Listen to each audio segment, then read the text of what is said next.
Thanks for waiting, everyone. We're back with the newest episode of Power Spike, and it's brought to you by Trolley Sour Bright Crawlers, the multi-flavored soured gummy worms that want nothing more than for you to chew their delicious sour heads and bodies into pieces. They crawl to the beat of their own yummy gummy drum and are truly unlike any other gummy out there. Dgon, Monty, and Dom here to break down World's Swiss. I also found some in Korea finally. I know you guys. What are those? These are sour glowworms. They were made in Germany. So, Trolley is originally a German company. So I have the German versions out here. Wait, what are glowworms? Do they like glow in the dark? No, I think they're radioactive. I think they're the same as the sour bright crawlers, just with the German name instead. We're getting it. I found the peach rings, the octopus, and the glowworms now. I'm on the hunt for the sour bright colors. Also, shout out to the person who lives in Korea and left a comment on our last video saying where to get them. So they're here. They're here. All right. Can't wait till we go pick some up, Monty. We'll go shopping together. Because I've got the PUBG version, dude. There's a PUBG version. There's a Diablo version for a while. There's a Diablo version. They're going hard in the gaming space, man. Yeah. Well, cheers to Trolley for making it happen and making sure that you guys at home have the premium World's takes that you want. So go thank our friends over at Trolley. Make sure to get your tongue twisting, mind warping sour thrills at Trolley.com. And again, I eat this while we're doing the show. I mean, we only serve you what we actually would use. So. Yeah, they're great. They're great. All right, let's get into it. World's first ever Swiss stage. I kind of want to react quickly to the format and then to the draw so far. We had a bunch of the best of ones. It was long days.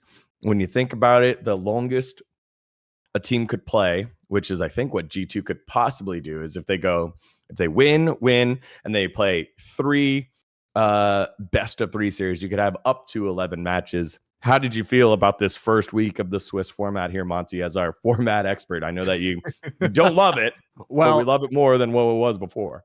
I and my fellow KT fans hate this format. Look, people are excited about it so far, and I do think that to this point, this is not where you're going to see the flaws in this format. Where you're going to see the flaws is by the time we get to the 2-2 round and we end up with something like really fucking ridiculous, like Cloud9 versus Energy. Yeah. It's going to be like Cloud9 versus Fnatic, or Cloud9 versus Energy, or Energy versus Fnatic for a spot in quarters. And I think that's where you really lose me on this one, because teams like KT have had a much harder road. LNG, now I think they might be, they're probably the favorite against KT. I think that's very fair to say. But even if LNG somehow loses to KT, then they're going to be potentially in another situation where you get LNG versus BLG or something like that, right? Yeah, even G2 versus NRG is pretty fucking ridiculous, considering that G2, got their first 2 wins over. People. Okay, let me put it this way. Many people thought that G2 would be an underdog to D+ and Weibo. I did not. I expected them to win both of those games. So I think the favorites won. They run into Gen G, and now they just have a cupcake match in order to get out, right? Yeah, I would say that the main thing is this, right? The way that the format fails is if the team, so you're going to have the first pool, which is going to be like whoever wins out of LNG, BLG, T1, and KT, 2 of those teams play against Dom1 and Weibo. That's where you end up with like the failure, because whichever 2 teams lose out of that 2-1 bracket and play against Dom1 and Weibo, like if that ends up happening, then that guarantees another Western team in quarterfinals. And it's just going to be like, it's going to be really fucking weird, because you could have something where, because the draw is random, 6, 7, and 8, it's all random, right? You could have something where Fnatic plays against G2 in quarterfinals. Meanwhile, you have, like fucking LNG playing against JDG or something, like, or T1 playing against JDG in quarterfinals as well. So this is like the biggest problem is if you get these matchups in the fucking 2-2 stage, because I mean, you look at the way that teams have gotten to their positions, and obviously the biggest flaw of the entire Swiss format is that once again the teams are not ranked properly. Like the North American team should not have a pool 1 seed, and the fact that Energy has that pool 1 seed made their run so much easier than a team like Dgon, for example, or a team like KT. Like KT is a better team than Energy. If they played a best of 5 tomorrow, KT would win like 99 out of 100 times or something. But KT, because they're a pool 3 seed, they have a significantly harder job to actually make it all the way through. And then Energy also just got lucky with the draw. So I don't know. I mean, people were really like, they were kind of happy or something that there was all the civil wars on Swiss Day 2. But to me, I just like, I keep on being in these situations where it's like, this didn't actually make it that much better. This draw that we just got was the best draw we could have fucking got. But it could have been fucking terrible. Like, it could have just been Weibo Dom1. It could have been Weibo Dom1 immediately.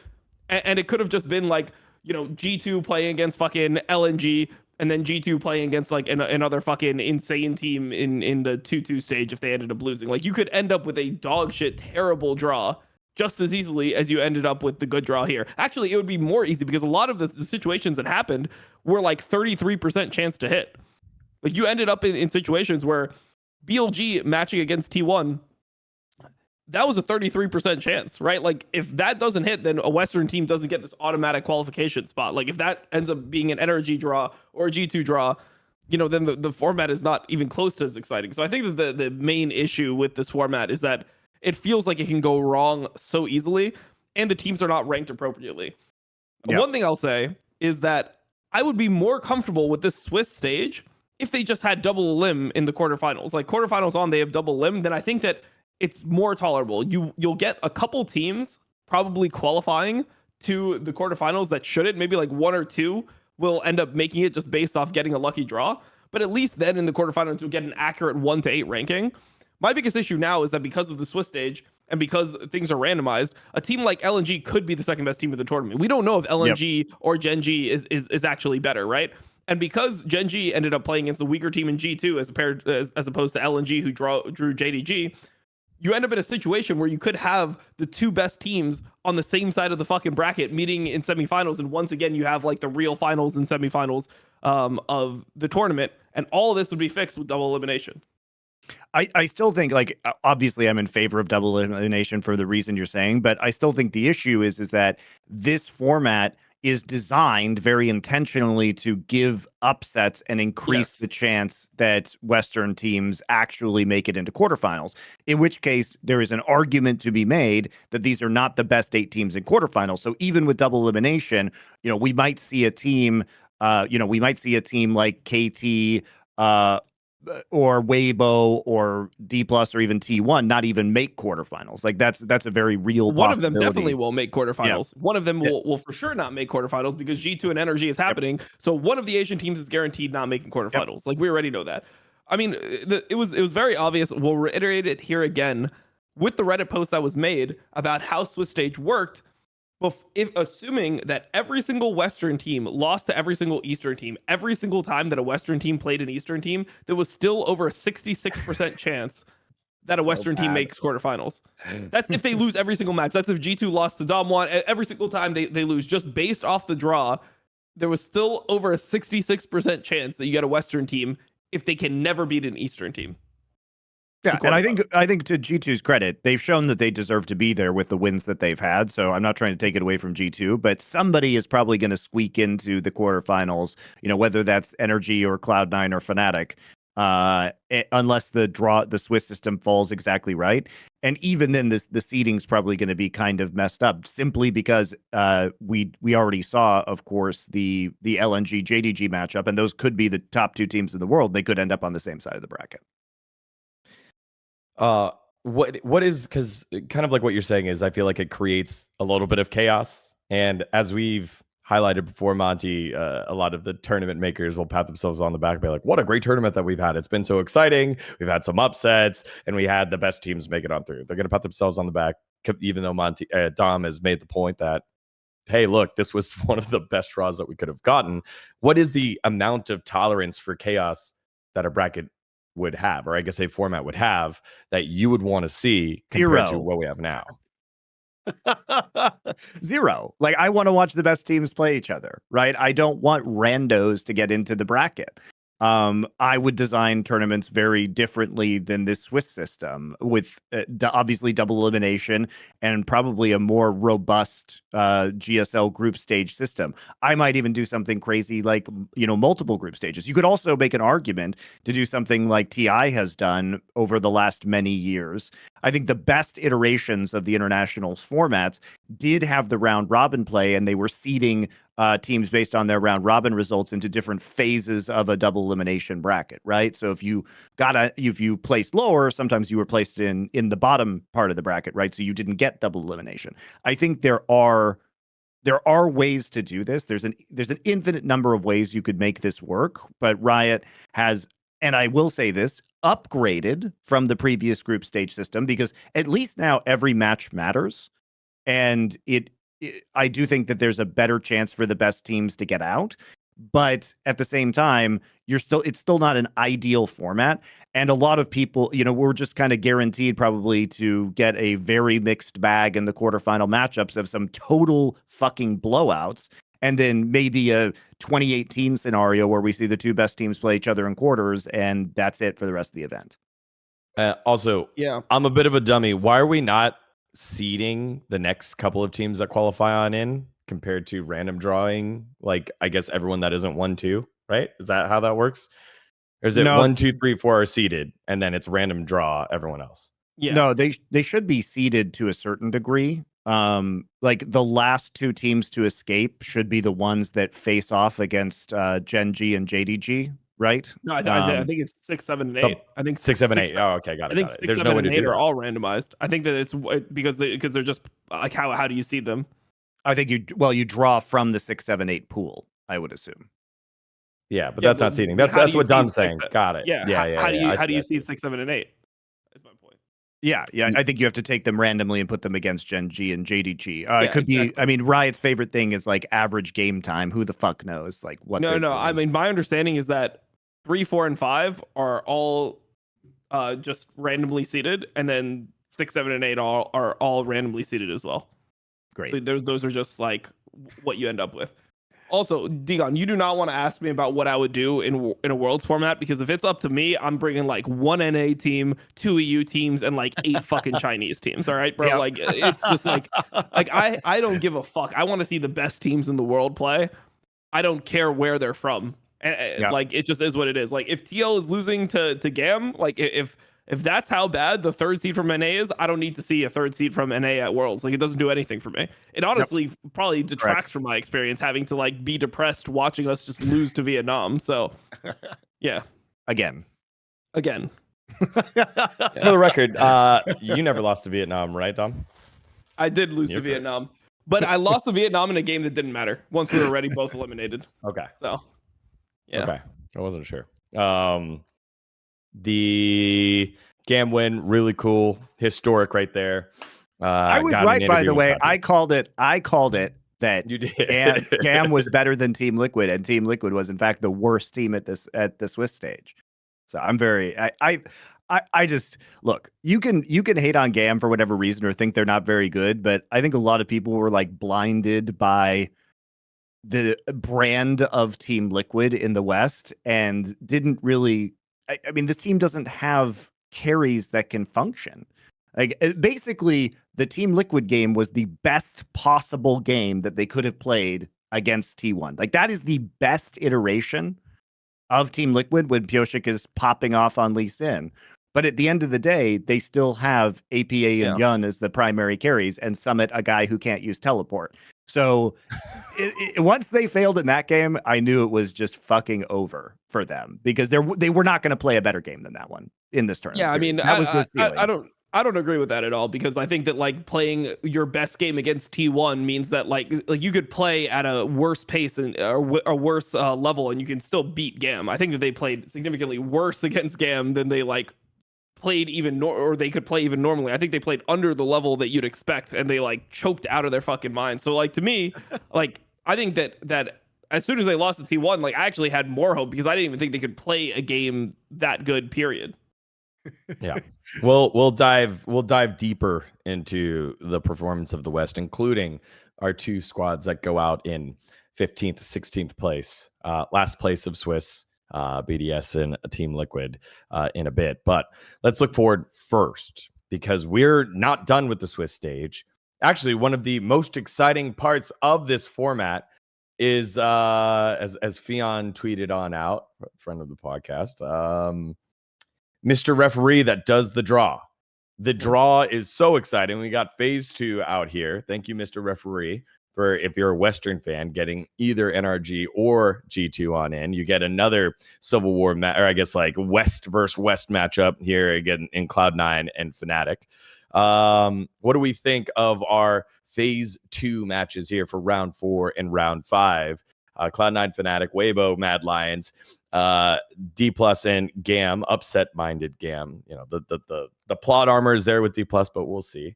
LNG against KT, G2 and NRG, and BLG versus T1. I mean, which one do you want to start with? Whichever one jumps out at you the most. I mean, I think BLG T1 is something that jumps out at me immediately. I think it's funny because like when BLG has played T1, like BLG shit on them at MSI.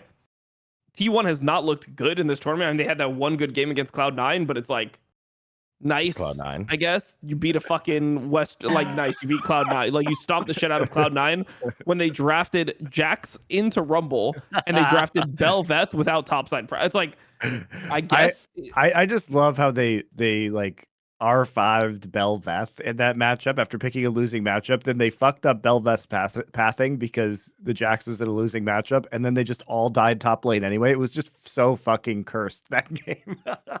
Yeah, I mean, it was a horrible game. I mean, also it's like, if you think about like how they have to play, like Belveth needs to have pace in this game. Belveth needs to be ahead of Jarvan in terms of tempo. But Belveth had to play so that Jax can actually get his level or his 3-wave crash into 4th wave proxy into base off. He was playing to try to secure that so that he walked into the enemy jungle, dropped a ward on blue, and then the Jax is able to proxy that wave, get a base so he can buy null magic mantle so he can actually lane. But in doing that, Belveth puts himself behind, and then on a second clear, he just gets invaded by the Jarvan, and the whole game is fucking over because once he's invaded by the Jarvan, he loses his flash, then Fudge gets dove, and then yeah. So it's like it all just snowballs from this one thing. I mean, it's also I mean they knew, like Cloud9 knew that there was a Raptor ward, and so when Belveth crosses over River, like the Belveth is seen, so they know like T1 knows exactly what's going on. They know the pathing, they know the timing, and so it becomes really easy to invade after that. Yep. I mean, it's really easy to invade, but then it's also they just know that Belveth is slow. They're like, oh, this guy is just walking around in the fucking river, so awesome. Like we could just do whatever we want from that point. But then also like just the drafting, it's like I play a lot of Belveth. It's like one of my most played champions in solo queue. And you always want to play Belveth with a strong top side. Like if you're gonna play Belveth, you want Renekton or Rumble on your team in a competitive game. You want some laner top that is going to be super strong for the Herald fight because Herald transforms your champion into something completely fucking different. Why would you ever R5 Belveth when you have a losing top matchup? It is so fucking stupid. Like whoever made this decision should just be fired straight up. They literally just don't know the game. They're just bad at fucking coaching League, or they're bad at understanding League. Whoever made this decision is just bad at their job. And they like, I don't understand how this mistake can ever happen. Like who is sitting in that fucking call? Like who is sitting on that stage and like, yeah, we should get Belveth here. Yeah, Belveth looks good here. Of course you're gonna fucking lose the game. There's no chance for Belveth to exist in this game. So I'm just like so like triggered with the way NA drafts. Like, why does NA look? Here's one thing. NA is the only fucking region in this tournament that is consistently R5ing jungle. Why are you ever R5ing jungle? Like, it makes no fucking sense to R5 jungle. Jungle, there's not enough. It's not an OP enough role, bro. Everyone else is like, first pick Maokai. Let's get an early Jarvan, like Lee Sin early. Like, you're trading all these champions. Oh, Sejuani early. Why are we R5ing jungle? We R5 Sejuani and Belveth. Like, it is so fucking stupid. Like, you can watch what the other teams are doing. I don't understand why we are so fucking bad at drafting still. I love it. I guess salt into the wound. Least amount of damage in that game, and I remember seeing this pull up on the graph, was not the Rakan. It was Belveth. Rakan had 3.9k. Belveth 2.6k damage dealt to champions. Yeah, you can't play the game. Like you literally just can't play the game. It's so fucking useless to pick a champion like this. Yeah. So a little brutal there for the Cloud9 team. And as we were making the point here, T1 getting a boost in the odds and boost in, I guess, the eyes of fans as well here in this matchup against BLG. So we'll keep an eye on that one. Well, now, as usual, the odds are absolutely bonkers in the next round for the match that Dom was talking about, BLG versus T1. BLG is currently a betting underdog at 2.1 to 1.75 for T1. So T1, again, the fans always boost these numbers. And Dom, you are you going to take them? Are you going to take them this week? 100%. This should be your 100%. dream. 100%. Like, it's not even that I think that BLG is necessarily like significantly better than T1. It's what I said last week with the prediction that I made. It's just about the fact that T1 should be slight underdogs. Like, I think that T1 can win. It's a best of 3, but they should not be favored versus BLG. There's no reason they should be favored against BLG. BLG has looked better so far at the tournament. T1 has had some awful games. I mean, the Genji game was really bad, and then the game that they played versus TL was also really bad. They had one good game versus Cloud9, but I don't understand how that brings so much legitimacy to this team. You can tell that T1 is behind other teams when it comes to macro, and BLG is like one of the strongest teams when it comes to Drake fighting and Baron fighting, and they always just have this like aura, like tenacity about them, where you just know they aren't going to give up in games and they're going to keep on fighting. Plus the history between the teams, like same rosters. BLG won last time that they faced, so I don't understand at all why BLG is considered an underdog to T1. No, it just doesn't make any sense. So 200 on BLG here. I think this is insane. I think BLG are pretty heavy favorites. To your point, Tom, even in the match they won versus Cloud9, T1, they arguably, had they faced a different team with a more veteran AD carry, would have lost that Team Liquid game. And then on this one, sure, this game was impressive. T1 is good at stomping people. Like, we've seen them do horrific stomps on the worst teams, like some of the worst teams in the LCK. What do they do well? They snowball some leads. If you give them the momentum to start diving turrets and pressing an advantage, they are good at that. But if they face opponents that are similarly skilled to them, they can fall apart. And by the way, Faker was a fucking passenger in this game. He did nothing. He didn't do anything this whole game. Like, this game was primarily won by Zeus and Owner, right? And so I think that Faker still obviously not in the same great condition he was in the spring of this year. And they're coming against a BLG team. Well, they might be slightly diminished, are also going to have their issues. I mean, this is definitely, I mean, for us at LFN, this is our match of the week with Esports Bet. And that means that, you know, you guys, as you know, you can enter, if you bet over $10 on this match, you'll be entered a raffle to win up to 20 USDT. But if you bet, it's doubled. And you can actually enter the raffle for free by commenting on Competitive Edge over on the Esports Bet YouTube channel. So check that out there as well. Now, I'm going to take KT because I'm a glutton for punishment, and they're at 2.3. Do I think that LNG is the better team? I do, but I like these odds for KT, so I'm going to throw 100 USDT on this one, just because I'm hopeful. I am hopeful. I think LNG is probably going to win this game, but those are some good odds for KT overall. I guess, got one, Dgon? Yeah, for me, Monty, I'm looking at it, and this is just not a good week for, or not a good day draw for LCS fandom here. G2 against NRG and Cloud9 getting shellapped by T1. Again, 0-15-0. That's the score. That's what Cloud9 has picked themselves up against a Fnatic who's, starting to find their footing. And Fnatic, the underdog in this one against Cloud9. When we talk about fan bases skewing I think Fnatic's the favorite here. Yeah, exactly. I think you take this because of the odds there. Do I want Cloud9 to win? Of course I want them to win. Will I pick them to win? Of course I'll pick them to win. But if I have to bet on it, give me Fnatic at the 2.1 compared to yeah. Cloud9's 1.7. So there you go. Yeah, I think that sounds fair. So yeah.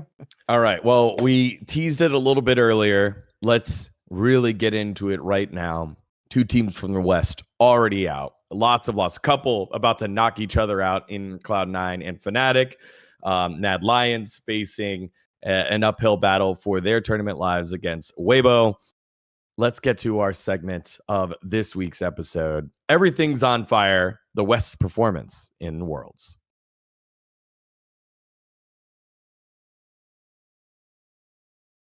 Everything's fine, right? Everything's fine. You know, G2 probably going to get in. They'll do some damage once we get to the knockout rounds. But honestly, it feels really good for the VCS, for GAM. The investment that has been put into that region over the last 2 years has been big. Plus the fact that they've had the opportunity to play internationally at Worlds taken away because of COVID. It feels like that's a good, a feel-good story. But that just is such an indictment on Team Liquid, on the LCS, and on everything else that is going on here, Monty. I want a strong VCS region. I think this is going to be a hard next year for the West, especially for the LCS. What's going on right now, guys, behind the scenes is that basically every team in the LCS is exploding because of the esports bubble popping and esports winter. And so what's going to happen is effectively every LCS team is going to say, hey, if you want to stay with us, you need to sign a new contract at a much lower dollar value, or we're just going to release you from your contract and be a free agent. So there's going to be a giant free agent fiesta, but we're not going to see the same, I think, level of high quality imports. A lot of teams are going to be going grassroots or trying to find value imports, coming in from other regions. And this is going to be a very, very, very different. I think North America is going to be very different. And if you're going to be getting a bunch of newer players, it may, in fact, take some time for this region to develop competitively again. And I think that the expectation going forward is that Vietnam at internationals is likely to be better than some of the North American teams next year. I think that's just the reality that we're facing. I mean, they're already better now. Like what? Yeah, like sure. I'm saying that should be. I think that's going to be the new normal. I think that's going to be the new normal, man. Just because a lot of these teams are, not going to be able to financially compete. Even I think with European teams, that's the timeline that we live in. And we thought G2 was going to do well. Look, I think G2 has performed as I would expect G2 to have performed, in that they are competitive and beating fourth seeds from LCK and LPL. Do I think that that's probably their ceiling? I don't see G2 winning against the third seeds and higher, but I think that's a relatively respectable result. But a lot of people are going to be very disappointed at what has happened. Mad Lions is clearly like a very underwhelming team. Cloud9 feels rather lifeless. Like it doesn't feel like Cloud9 is really capable of competing against even the fourth seeds out of some of these Asian regions. North America has just been embarrassed by losing to a wild card to be the first team eliminated from the World Championship. And they do it in such a kind of limp dick way. And I think that's what's so disappointing is I know Dom brought up the R5 Sejuani earlier, but why are we doing this, man? Pyosik has been the guy for you, Team Liquid, this tournament. Somebody has to carry this team. Okay. And, it's very simple, right? The enemy team was banning Lee Sin because Pyosik popped the fuck off on Lee Sin. Because of what happened in the series, they left Lee Sin up. Just pick your fucking Lee Sin. I was literally screaming at the screen. I'm like, okay, they first pick Xayah. What are you trading it for? Rakan, Lee Sin. What are you going on 3? Kalista.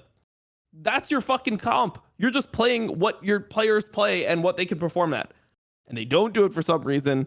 They decide that they want to save they want to drop jungle, which, look, if you want to drop jungle because you really think that APA is going to get banned out and he just can't play anything else, which is what Pyosik said in an interview, I can almost accept that. But what is the point of not giving Summit counterpick and giving Piyoshik counter pick so that he can pick Sejuani on R5. Also, they lost the 2v2 top. They literally just lost the 2v2 top. So they R5'd Sejuani, which is supposed to be the game counter. And number one, like, dude, if you're gonna R5 jungle, it better be a fucking banger pick. It better be some shit like Karthus in a game where you can completely 1v9, a Lilia versus like a team that he can kite forever, a Kayn or like a red Kayn into a full melee team. It needs to be something like this. If you're gonna R5 jungle, you need to play a champion that is game breaking for the situation.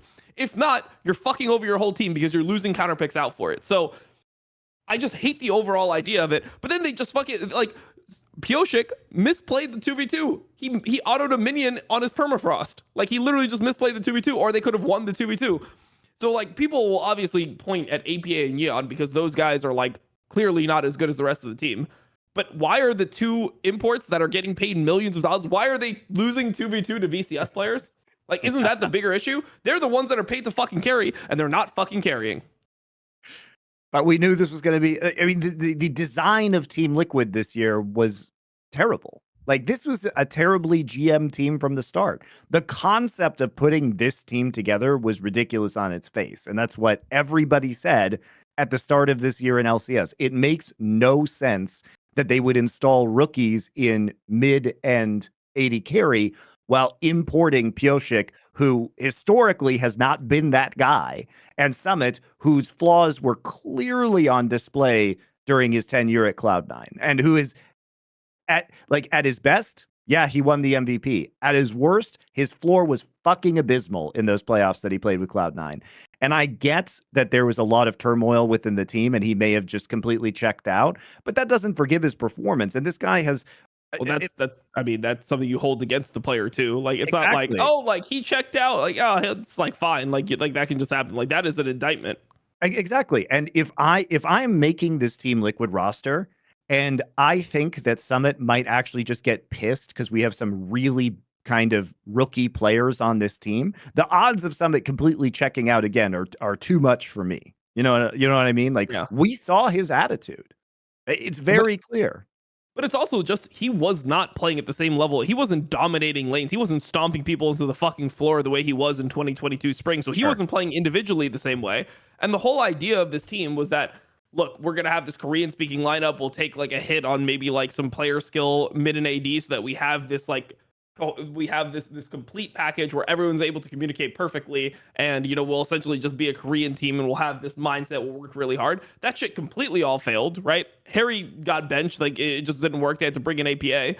When you think about like the interactions between Piyoshik and Summit, like Piyoshik is supposed to be one of the best junglers in the world, theoretically. Like this is like what he's supposed to be. Obviously he's not. No one thought this besides for like TL people and people that are like, that only watch Worlds or something last year. Piyoshik is supposed to be this guy that enables Summit to just be a beast. That's what the idea of the team is. Summit wasn't winning enough lanes. They didn't even give him counterpick by the end. They're not even going into like all the Summit champions. They're not waiting for like can we get like a Kennen pick or a Camille pick that's just going to run the entire game, a Gnar pick or whatever. They're blinding Summit's champion. And then they're just losing the 2v2 by getting mechanically outplayed. It's just so disappointing to watch. I mean, there's like almost nothing that you can look at in these games and be like, oh, this was like a well-played game. Also, Piyoshik, he had like some good games earlier. I mean, he had a really good game versus T1. I didn't think he had a good series here versus Gam. I thought the Kindred game was good, but if you look at like his first Jarvan game, the way he pathed, the way he traded objectives, or like the way he failed to trade objectives, that was not a good game. In this Sejuani game, he messed up the 2v2. So like, I don't think that he just gets a pass because he was the best player on the team overall. Like he still made crucial mistakes, and if he played at the level that he should have, they would have won this series. Yeah, it's depressing. And look, it doesn't get much better outside of G2. I think the upside is that G2 has beaten enough good teams and now has a very favorable draw with NRG, where they should be an absolute overwhelming favorite within this match, that they will escape. And perhaps, I mean, there's a, funnily enough, there's a possible world where they get a pretty good draw into the quarterfinals as well. Like it's not outside of the realm of possibility, but G2 looked like by far the best Western team coming in. And there were a lot of question marks about everybody else, and everyone else has just kind of underperformed. We talked about C9's draft issues, but who is supposed to carry on C9? I mean, Fudge. Zerker? Yeah, sure, but your solo lanes have not been really delivering in any sense, and they're taking up huge amounts of resources. Like when your game plan revolves around Fudge's Jax, and then he gets dove because you fucked everything up, and T1 read you like a book. Where do you go after that? M&S has been shaky at best. There's just such obvious flaws. Maybe some people will point to NRG, but NRG has had honestly a really easy path. Well, they played TL Probably and the Mad easiest. Lions. The easiest Yeah. path that they could possibly get. Yeah, and this is because they're a first seed. Like if they're not a first seed here, they could get completely fucked. Like just in terms of the first matchup, right? Like they could get fucked super, super hard if they're not a first seed. So I don't know, man. It's one of those things where like you look at how everything is done in this Swiss stage, and honestly, I think that right now we're rolling like pretty good with the matchups and stuff. I think the Swiss stage could get a lot uglier than this in future years. Yeah, and even with this win against Mad Lions, NRG, Mad Lions can't say no to any Fiesta, and that game could have gone either way. And we're talking about that's the number one seed. I mean that game was just so fucking ugly. I could not handle how terrible that game was. I mean, just watching Palafox on the Silas was like really painful, and just some of the decision making that NRG makes. Look, I don't expect NRG to be a good late game macro team. The way they won in NA was basically catching throws. They sit there passively and wait for the enemy team to throw. When they have to be proactive in terms of late game shot calling, it's like what we saw in this game. Like Palafox is stealing Talia ult, and while the Mad Lions are, by the way, stupidly chasing him around the top side with 15 seconds until like Mountain Soul spawn, he, instead of, I don't know, Talia ulting over the Baron pit, even down the lane, teleporting out, instead of distracting them and buying time for his team while they did Soul and Mad Lions, chase him pointlessly around, he literally just Talia ults into them, which makes it faster for them to get to the Dragon Soul spawn. Like he literally made the worst possible decision you could make in that situation. Yep. Yeah, and it ended up working somehow.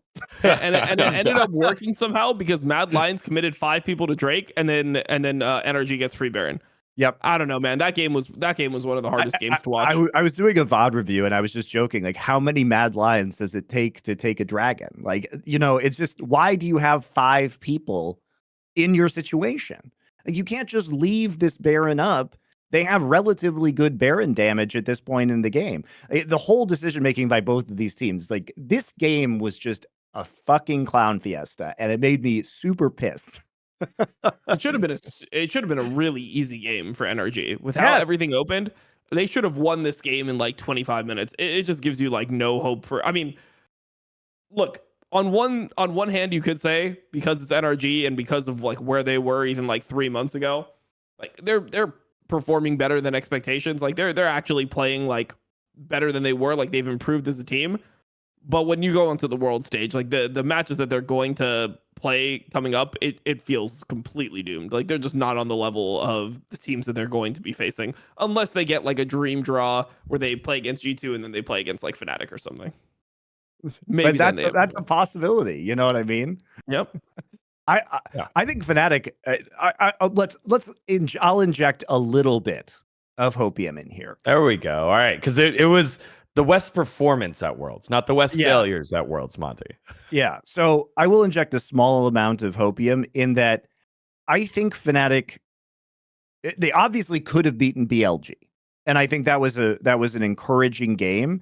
And I don't think that the mistakes that they made were entirely outrageous. Like, I felt like their mistakes were a lot smaller, and that if they hadn't opted into some fights and maybe they had done the Drake that they needed a little bit faster, potentially, like perhaps they could have come out with a win there. I think it's very difficult because BLG is obviously really skilled at team fighting, but Fnatic had a chance to win that game, and I think their early game was played really well.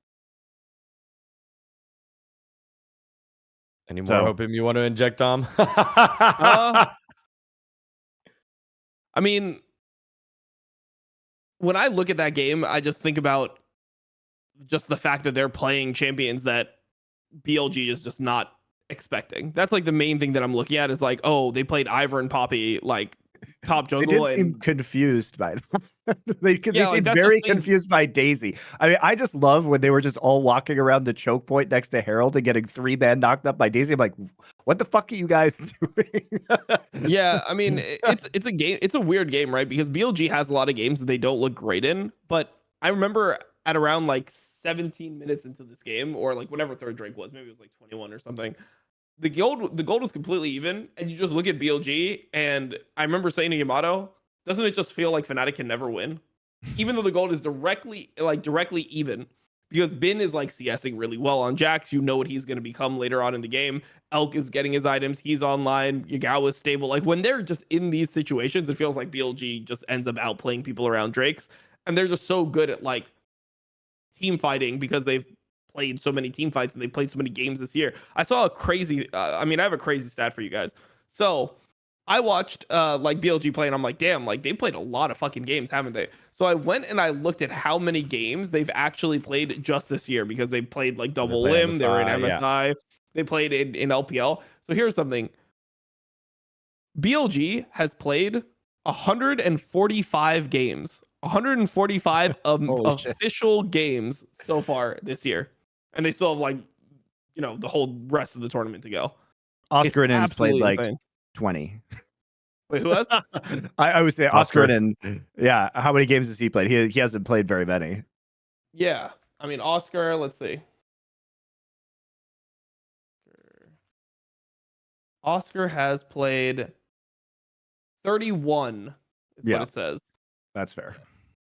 I think that Fnatic, the crucial Drake fight, the problem is that they actually did a very good job of ejecting the Sejuani and securing the Drake. They just overforced their advantage afterwards. Like there's no reason for them to be fighting around these objectives when they could take mid turret and get topside jungle control against BLG and then play around the Baron. Like Fnatic was just over eager in some of these situations. I think this was winnable. Do I think it's hard? Of course. Like in the same way that the TL game was technically winnable for TL, yet we know that T1 has a lot stronger individual players and fundamentals. But this game felt closer, and at least I had some hope because I think Fnatic did have a draft that worked for them in the early game and did create some kind of meaningful advantages around the map and did use their champions well to create a minor lead, right? It's just hard, I think, for them to face Billy in team fights on even footing.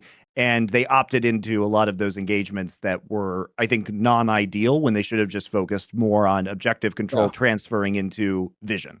And they didn't do that. They fought instead. Also, they just fucked around and found out. Everyone in LPL knows you don't give Bin Jax. It doesn't matter like what happened. It doesn't matter. You can have the perfect draft. I mean, you could literally just draft whatever into the guy. You could have counter pick top. You can have a jungle that makes it hard for him. You could have just like a ton of peel on your team, Lulu, whatever. You just can't give this guy Jax. He's just too good at the fucking champion. Like you just can't. It doesn't matter who you are. Just don't give him Jax for the rest of the tournament. You should just ban it 1, 2, 3. You have to accept it. I like that they like tried something. At least they made it a hard Jax game, but it's just. Yeah. I mean, Poppy and then also Ivern, it's just very hard for most Jaxes to play, but he's just not a normal Jax. There's something different about his Jax. Like he's just the best abnormal Jax player. He's an abnormal Jax player. Like just legitimately, he's just the best Jax, like probably in the history of the game. We're on unique champion picks. We've had a couple of one-time picks only. What is your favorite unique champion pick, whether it was a win or not so far in the tournament for both of you? Trying to think about unique picks that we've seen. I enjoyed the Bard from Keria in that game. I think it was used really effectively, and he engaged extremely well on it and had some really good Bard ults. A good Bard player is always fun to watch, so I think that's probably my most favorite unique pick right now. I'd have to look. What are we calling as unique? Like, what is the definition One-off? of unique? Like, it was either only picked one it's time? been picked once or something that surprised you. Okay, so what are the? I have no idea. Like off the top of my head, I'll look. Zach, Volibear, Varus, Thresh, Set, Nyla, Lucian, Cassiopeia, Camille, Vex. Knight pulled out Vex. That was pretty cool. Tom Kench, Senna, Lux, Lulu, Kha'Zix, Bard, and Ashe. Yeah, I like the Vex. I thought it was a really good Vex angle, and yeah, I mean, I think that's what makes JDG so scary is you end up in these situations where they're 1-1 and then you just pull out, a bunch of random champions and they just fuck you over. So like I don't know. That team is pretty fucking scary. For me, and I guess it was because it was earlier on, Cuz pulling out the Zach was fun. I didn't expect to see Zach at this Worlds. It makes sense into a Maokai, right? Maokai ults, and you can pop your ult and you get out of the stun and everyone just lines up behind you. But that game went a little too long to have it, I guess, still be impactful. Not quite it, but all right, cool. That's everything on fire. Everything's on fire here in the West except for G2. Even if Energy win, that's worse for the West probably.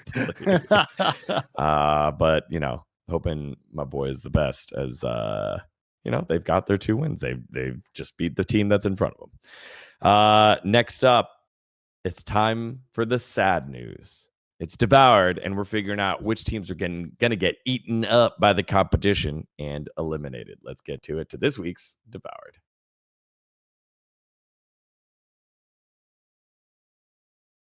And a reminder, this week's Devoured is brought to you by Trolli. And the 3 of us here can't get enough of their soft and gummy texture and absolutely love their flavor combinations, especially Monty, because Monty knows that Trolli is available all over the world.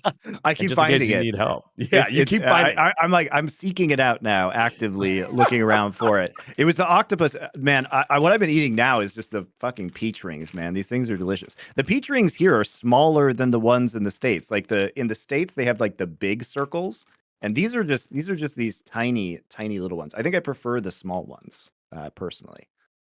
What the heck? Yeah, I know, right? You've never seen a peach ring this small before. I have not. America, I like them big. All right, let's get to it. Which teams are going to be out next? We've got the elimination matches there that we talked about earlier. Cloud9 and Fnatic are to do battle next. After that, what do we got? Weibo with an overwhelmingly favored matchup against Mad Lions. And then the big one, D+ against Gam Esports, looking to have the biggest upset in the history of Worlds, after already making the biggest upset that they've made in their region.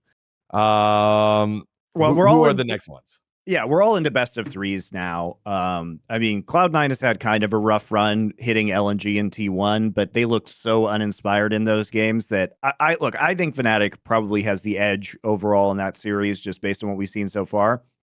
So I think the next teams to be eliminated it's definitely going to be Mad Lions. It's definitely going to be Mad Lions. And I think it'll probably also be Cloud9. I just don't think Berserker's enough to carry this team to victory.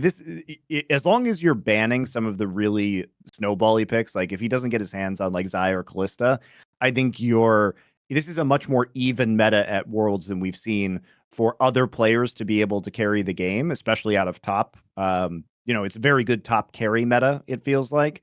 And I just don't see the solo laners of C9 kind of picking up the slack if Berserker doesn't get 1v9 power picks. You know what I mean?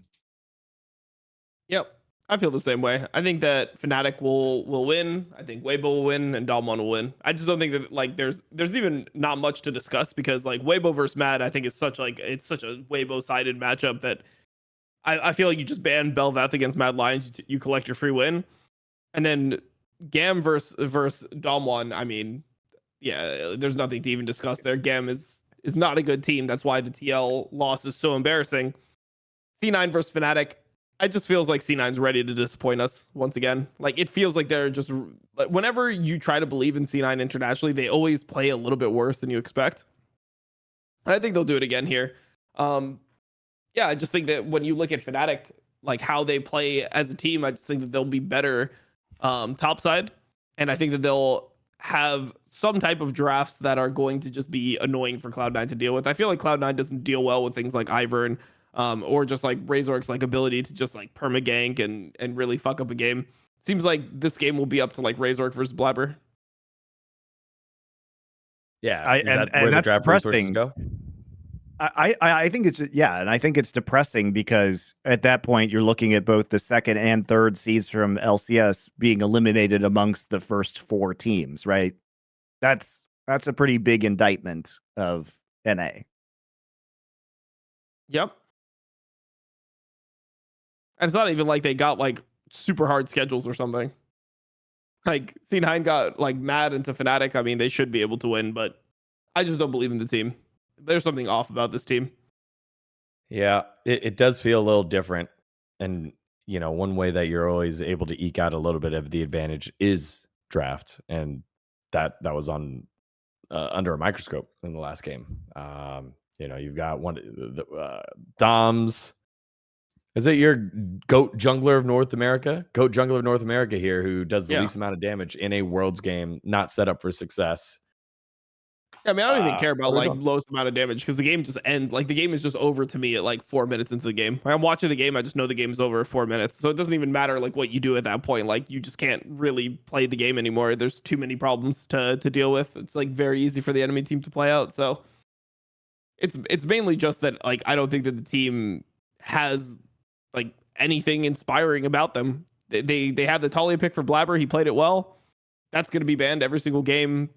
It will probably be banned all 3 games by Fnatic because, I mean, it obviously worked against Cloud9 when they banned it, number one. But then also Razork played Talia himself, and he had a really bad game, so I think they just don't want to even address it at this point. So, yeah, I just think it'll be Talia ban and a swift Cloud9 loss. Let's float this idea out here because I need a little copium. If NRG win, let's say NRG win, and then it's G2 left on there. Because I'm pretty sure if G2 win, it feels very hard to pick NRG as a favorite against any of the other Asian teams that'll probably qualify through, unless NRG ends up taking the winner of Cloud9 and Fnatic. That'd be pretty ideal for one of them to get in. But let's say NRG upset G2. Who do you favor G2 over, given their current form of the teams that they could possibly end up facing at the 2-2 jump? I think the only whoever wins Cloud9 or Fnatic. Yeah. No, I think that's true, but I also think that G2 is perfectly capable of I mean, they're going to be playing 2 teams they've already beaten, and yeah, let's not say the Weibo game was incredibly convincing from G2 because that was kind of a fiesta in the end. But I think out of the teams, they could hit D+ again. They could hit Weibo again, right? And these are teams that they can beat. I think the danger is, do you hit the loser of T1 versus BLG? If the loser is T1, G2 might be able to beat T1. I do not think they could beat the KT versus LNG loser. I think that's probably the end. But out of all of the options, it feels still pretty good should G2 lose to NRG that they make it out. Okay. That was the only other one, because I feel like you go down the path of, all right, how's NRG going to do? But they're going to need an inspired performance against whoever. But G2 is probably their best bet. What a Fnatic Cloud9? Do you pick the winner against any of the Asian teams? No, not really. Yeah, I guess the other team is let's look at Deft and D+.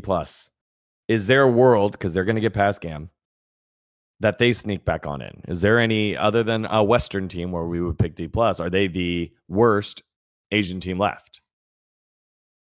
I really hate this team. I really hate this team, Dgon. In spite of what people will think, because they kind of did win through topside, that is very, very rare for D+ to do. Like, you got to see the Pop-Off Canyon Lee Sin game. This was the D+ greatest hits. But they don't do this against good teams. What they do is Kana gets ahead, and then eventually they just run around in circles in the mid game, and they grief eventually, right? And Deft has been playing extremely well this year, but he is not enough to carry this roster overall. And this should not be a team that people have a lot of faith in, because their late game shot calling is just non-existent. And they will not be, Kana will not carry versus good top laners. That's just how it's worked all year in the LCK. But he beat Adam. I did enjoy the Volibear Rumble game. That was surprising. I'm not going to say I know how that matchup goes, but given the trade that Adam tried to do and kind of reacted very quickly to and won, I don't really see how the Volibear is supposed to win that matchup, considering I think he got one of the most ideal situations you could have in the duel that he kind of ambushed him in the brush and top side. Well, he canceled an auto number one, which was really bad. Sure. But also he like doesn't have Ignite in the matchup. He has TP, which is also something that could like skew the matchup. So I mean, I think Volibear has the ability to win that fight if he plays it slightly better. But yeah, I also just think you ban Rumble versus anyone that plays it. Like, I think that if you have Adam on your team, the problem is that if the enemy top laner is a complete top laner, let's say that he can play Rumble, Renekton, Kennen, Gnar. If he can play all four of those, you're fucked. Because Rumble, Renekton will pretty much what the enemy team will do is they're going to ban Darius, which means that none of his champions are good into Renekton anymore. So Renekton is going to be a problem. Either Adam's going to have to pick it, which is a losing proposition, as we saw multiple times throughout this tournament, or he's going to have to play a matchup that's bad into it. Rumble counters his entire champion pool. It just beats everything that he plays. I mean, Rumble has very few counters already, but like the only things you can play into it that are like winning or could potentially win are range matchups, which Adam can't play at all. So you have that problem. And then if he has to blind his top laner, you can always get Kennen, you could always get Gnar, which are also champions that just beat his, Garen, Olaf, all these types of champions as well set. So the problem with Adam is that like you have to hope that the enemy top laner is just limited in his champion pool, and he's not somebody who is willing to play like the whole arsenal of abusive top laners, because all those champions just counter bruisers, the ones that I just mentioned. I also just find it interesting because BDS spent a lot of Worlds so far just banning Rumble and Kennen every game. And they decided not to opt into that strategy because they are scared of Def's AD carries and the Jarvan, right? And the thing about Kana is that Kana was actually in spring of this year, he was undefeated, 100% win rate on the Renekton. So I will say to Kana's credit, even though his summer stats were not quite as good, this is a champion that has routinely been targeted against him this year. And as much as I denigrate Kana's ability to carry, he was carrying some of these games on the Renekton to his credit. But it's, I don't think this was like BDS is obviously, given their play and performance, not really going to go very far at this event. And they had the horrible luck of hitting a D+ team that is substantially better and, kind of got into the state that they're in the elimination match very quickly because of the way the Swiss draw ended up shaking out for them. But this is not their win over BDS is not indicative of D+ actually being, I think, a top tier world-class team, because they are not. I wanted to just say here for BDS, because that's actually a team we didn't touch on. It was fun while we had the Gods meme, and just it was. pulling They it were a out. great. That was like team. that is a great. That's probably one of the best branding you could have as a play-in team. And then you run into it and you get Vorg.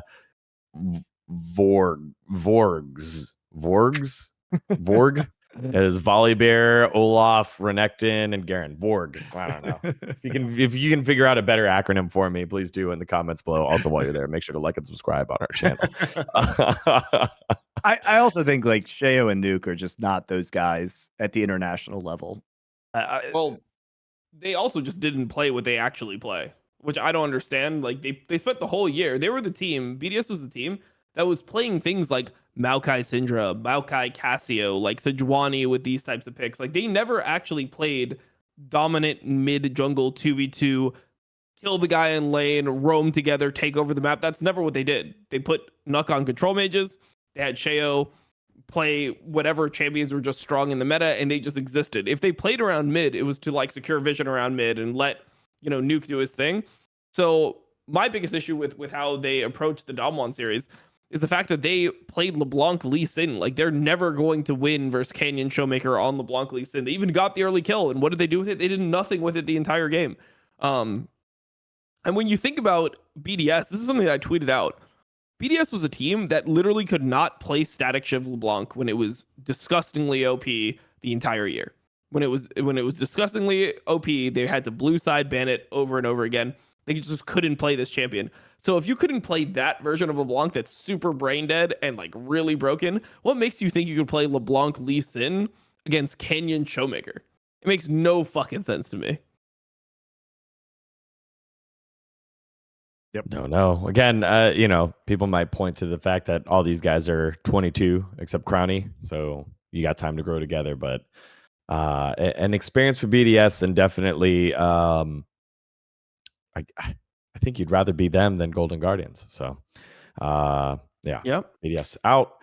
That's the team that's already been eliminated. We highlighted the teams that we think are going to get eliminated next, and finally, for this week's episode, we're going to the Big Brain Club because it's time for the cream of the crop, the things that rose to the top. That's right. We're talking about the best teams in Worlds and what we learned about them. Yes, we're speaking about JDG, Gen G, and others. So let's get on to it. Our Galaxy Brain Club discussion. The top teams.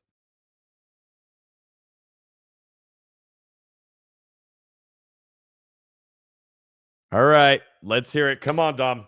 JDG, give it to me. 369. So fucking fine. Ruler, you know, we don't worry about that match where he died a couple times early, was getting outpointed early on, but doing his job.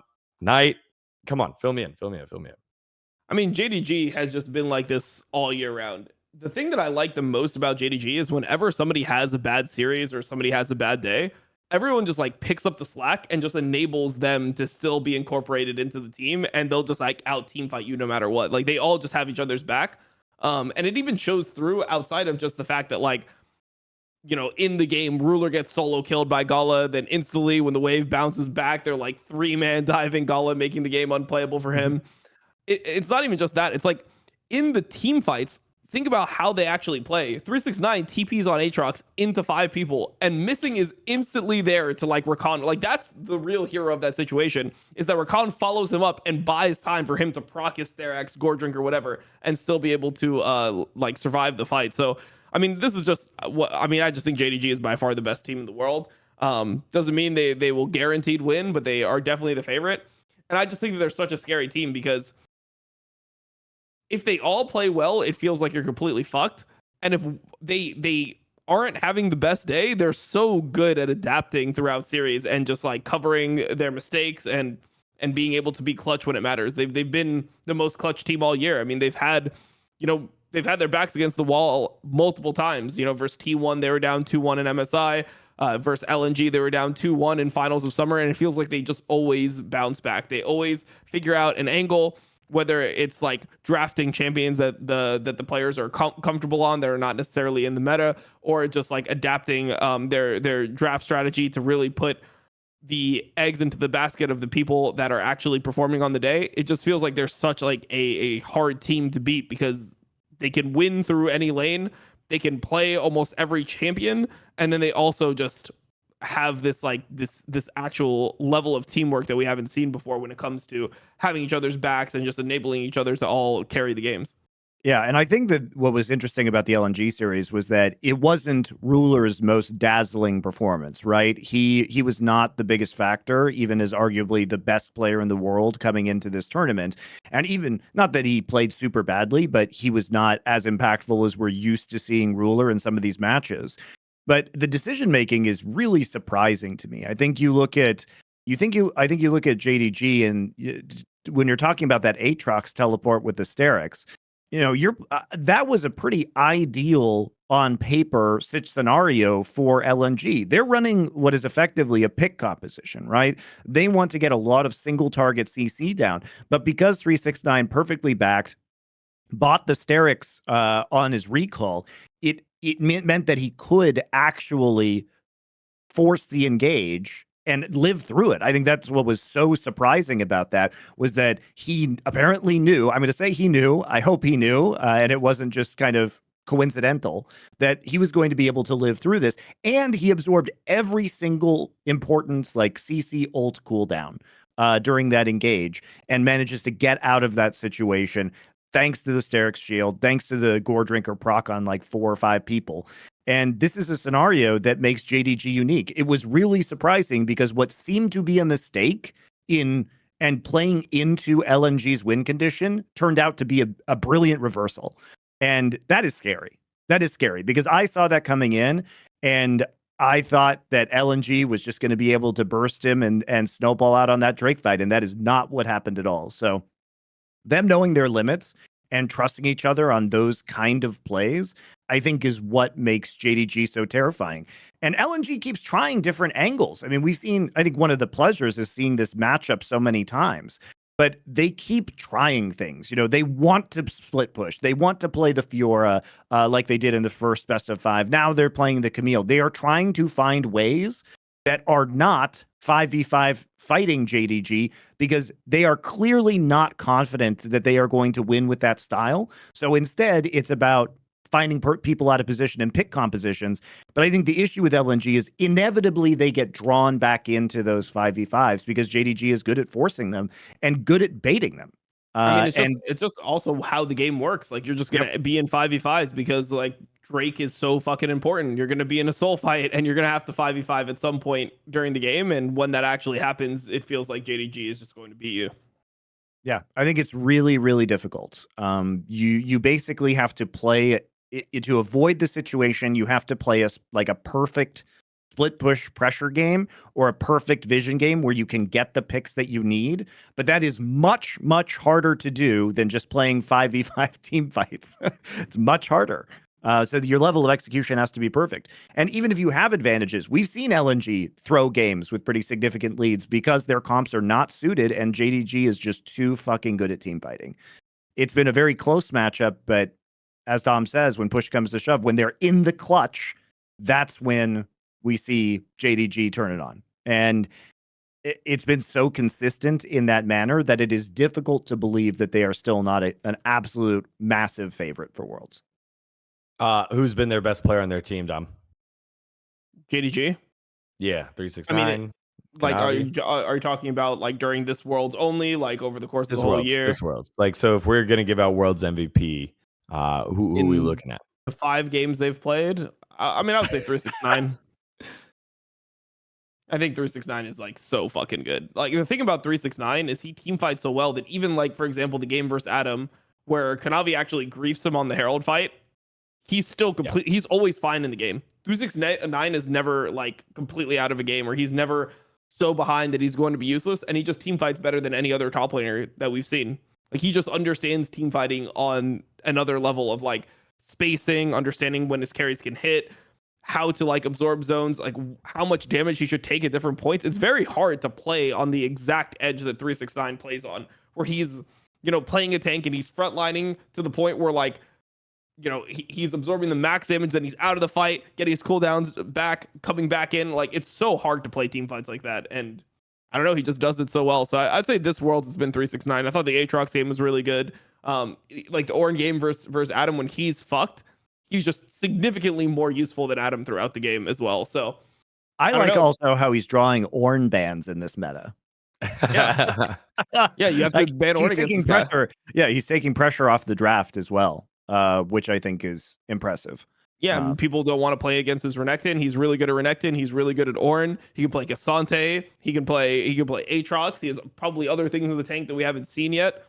Like, he's just such an insane player. Like, this guy is yeah. Now everyone realizes how good he really is. But I think the construction of this team has been so ideal. When you think about how the team was made, you have these 3 players, 369, Kanavi, and Missing, who were absurdly good at setting up fights. They're really good at understanding angles, how to engage, how many people need to be engaging from different points. Like, the timing of it is also really crisp. And then you pair that with the best cleanup AD carry of all time and one of the best mid laners just in the world, that like a carry mid laner as well. I think the roster construction here is crazy. And I mean, that's why they look like a real super team. Yep.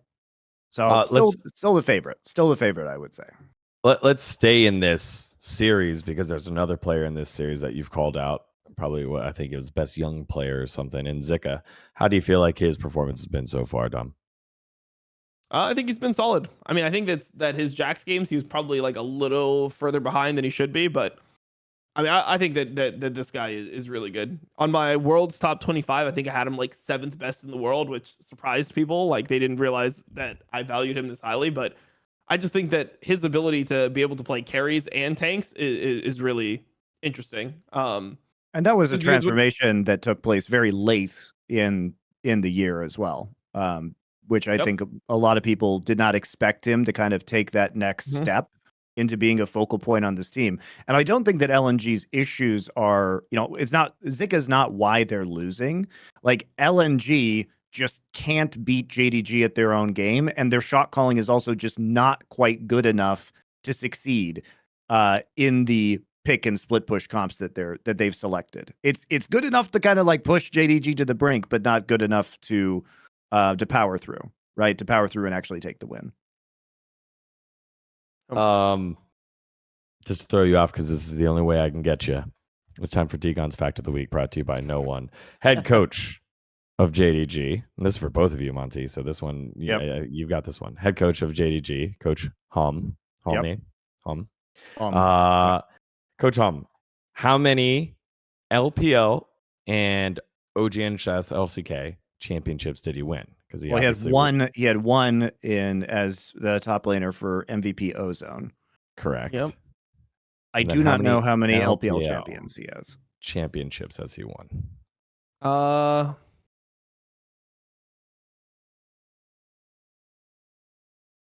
It's quite a few. 4, I believe. It's so fucking. I can't believe you get this right every fucking time. It's 4. 4 championships as a coach. First one coming with Well, he got 2 this year. So it was. And then he got 1 last year, and then he got 1. Yeah, in 2020, I believe. There it is. So 5 total. There you go. Oh, 5. 1, 2, 3, 4. Yeah. Goodness gracious, I can't fucking get you guys. Even when I slide this fucking topic in there, you guys at home, people have come up to me and been like, "You prep them on the question beforehand, right? So that they can think about it." I'm like, "No, I literally trick them, and they still get it right. It's fucking nuts." So there you have it. Those are your experts. 1, 2, 3, 4, 5. Actually, no, I lied. It's 5. It's 5 championships for LPL. I thought it was 4. It was 5. Oh, really? Yeah. What was the other one? So it's summer playoffs this year, spring playoffs this year, summer playoffs last year against Top Esports, spring in 2020 against Top Esports, and then he was the coach for World Elite in 2017. Spring playoffs against RNG. Never mind, I was right. Cool. Damn. So it's 6 including his win. 6 including his playing. Yes. Yeah, 6 including his playing. He also won, and I didn't want to count this one, Monty, but he won NLB in 2012. No, that wasn't a real title. That was like an up and down tournament. Get out, dude. NLB is. I enjoyed the NLB casts. Those are the ones I used to watch on YouTube. Also, Om winning LCK was actually the most annoying win, because it was a massive upset by MVP Ozone, and he was terrible, honestly. And so we just expected Flame to just completely dominate him in the finals, and then he just fucking cheesed with Zach the entire series and made me very sad. So definitely one of the lamest Korean finals that I cast, even though it was a huge upset. So Guy just rode Zach to a title. It was very sad. Then he went to China. Yep. And coached over there. All right. Let's move on to some other top teams here that we've seen. Give me a couple of teams that have caught your eye that should be in and still be in contention for I guess the world titles. It's probably that LNG KT matchup. So you look at KT here, Monty, lead the way. How do you feel like they've done so far? Not as well as some of us would have hoped.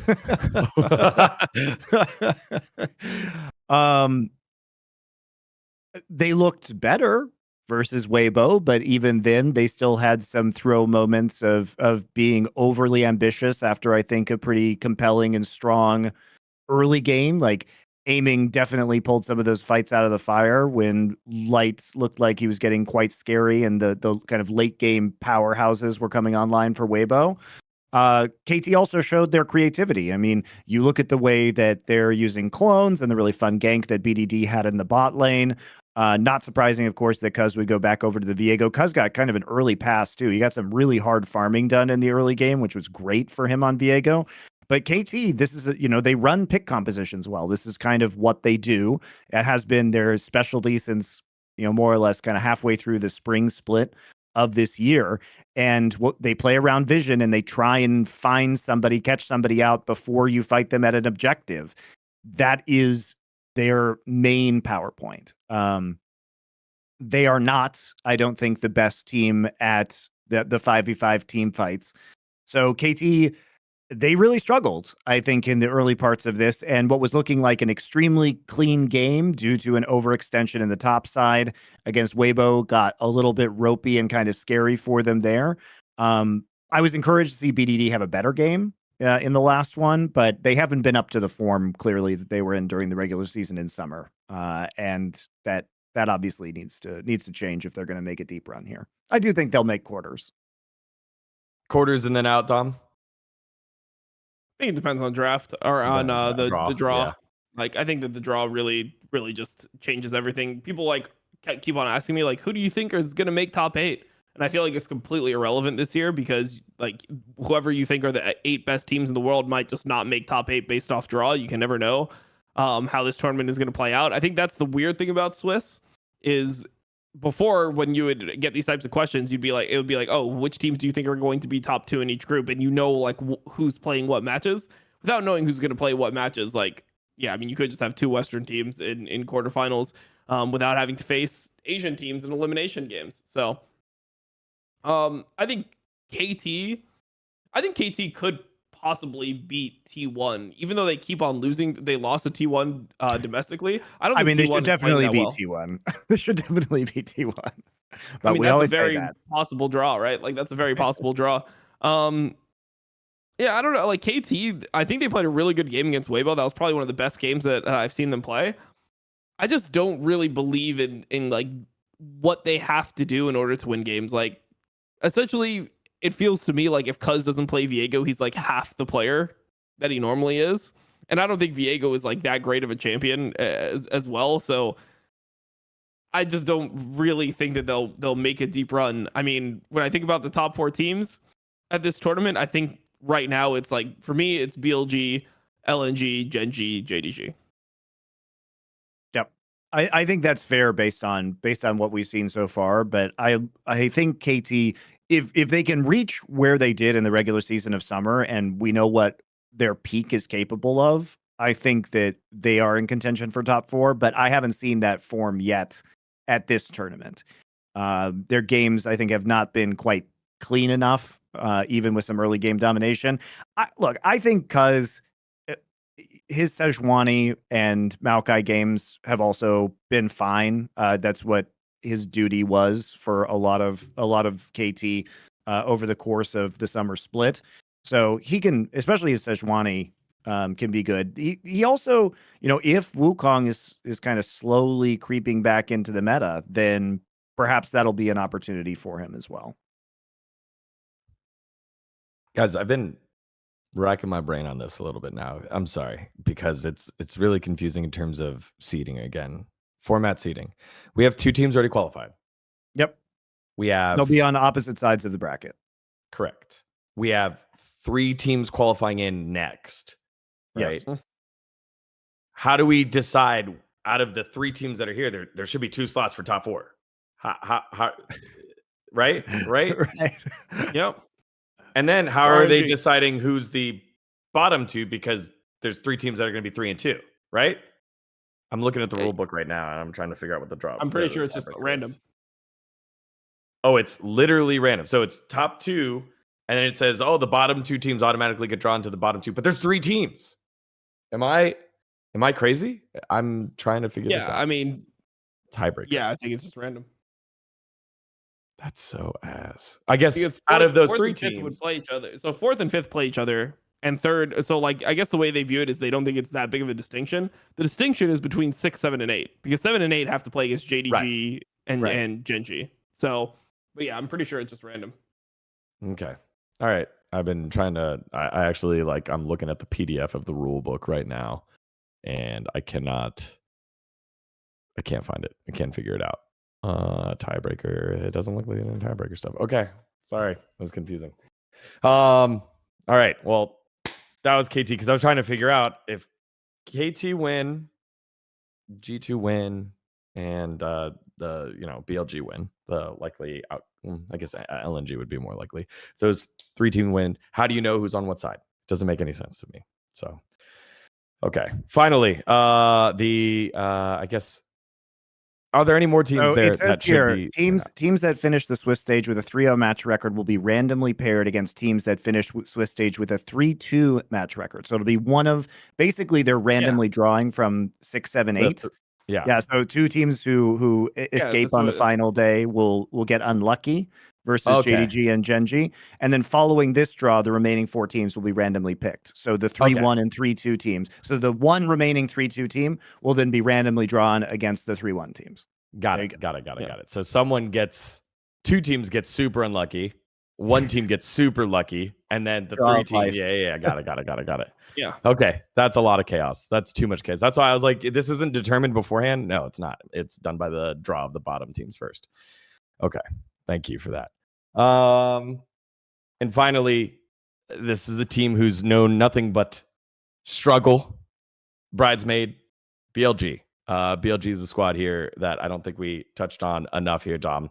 How do we feel about their performance so far and their form going into, I guess, a very familiar matchup in T1? I mean, I don't think their form has been like super insane. They look definitely worse than they looked when they were like peaking in summer when they were just winning like pretty much every game.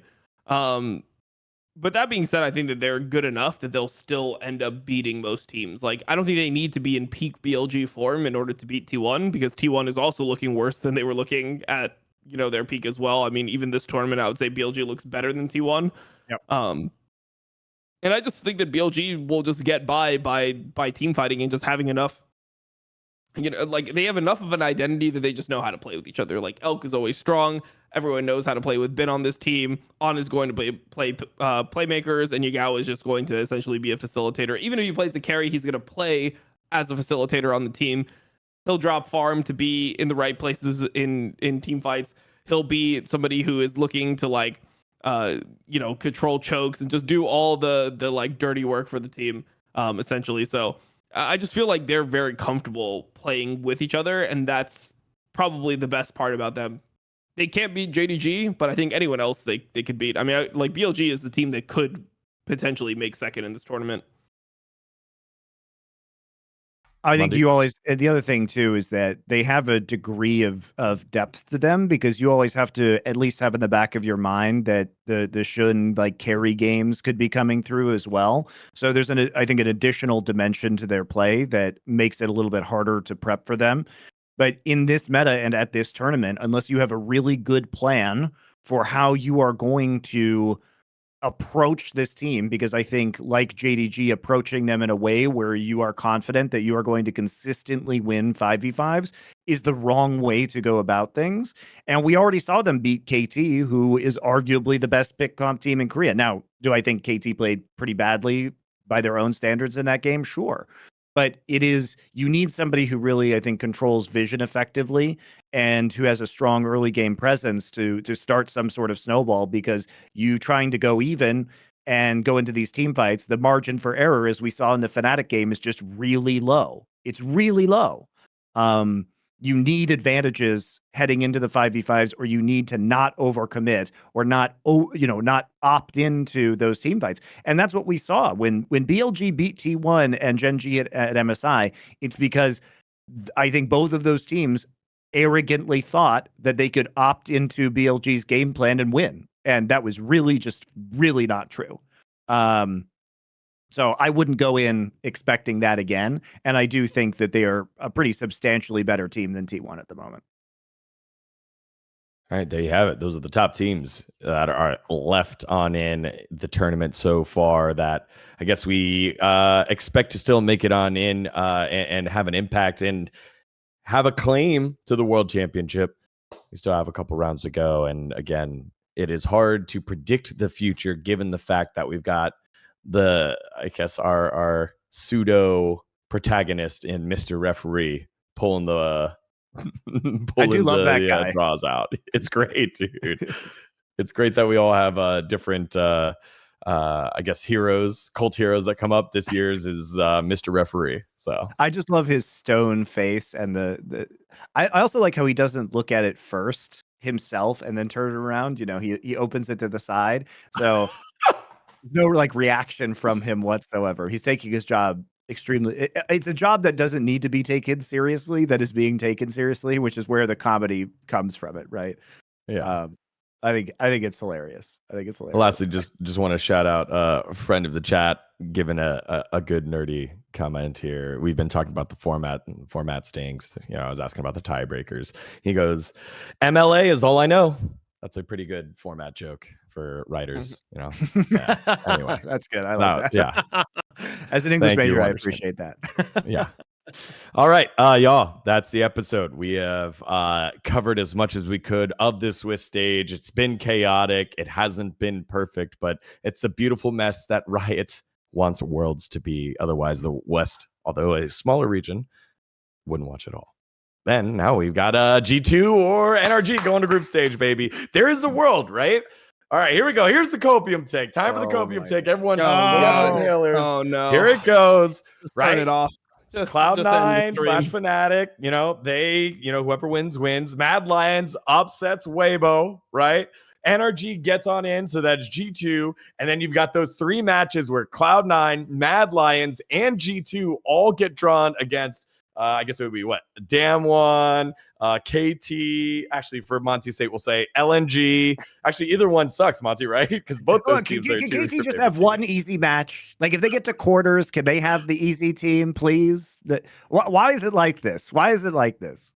Yeah, there's a world where 4 Western teams can still make it on in to the knockout stages. All right, there it is. There's the copium take, y'all. Not likely to happen, but what will happen is that we'll have our next episode of Power Spike up and ready to go for you at our YouTube channel next week after the Swiss stage. I'm flying out to Korea. I'll be going over there to do interviews, hanging out with Monty, who's given us the full ride, the full service, myself, and our producer, Andrew, who makes everything happen. Everybody's coming out except for Dom. Dom's just alone at midnight.